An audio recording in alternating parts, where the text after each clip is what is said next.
خدایا کمک کن که سنگین با میدونی که جز تو کسی رو ندارم. نگاه کن که بازم سرافکنده هستم،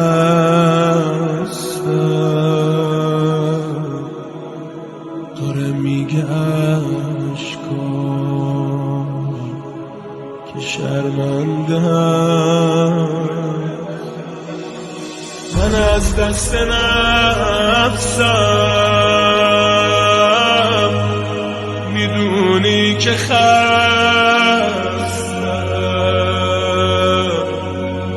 چقدر توبه کردم همش رو شکست.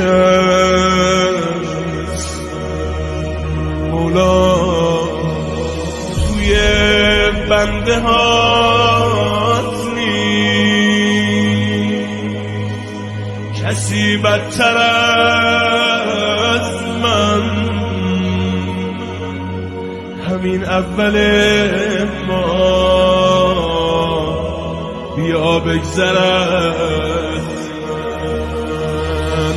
الهی الهی الهی الهی الهی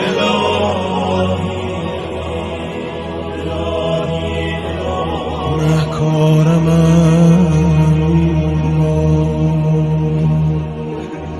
جوابم نکردی،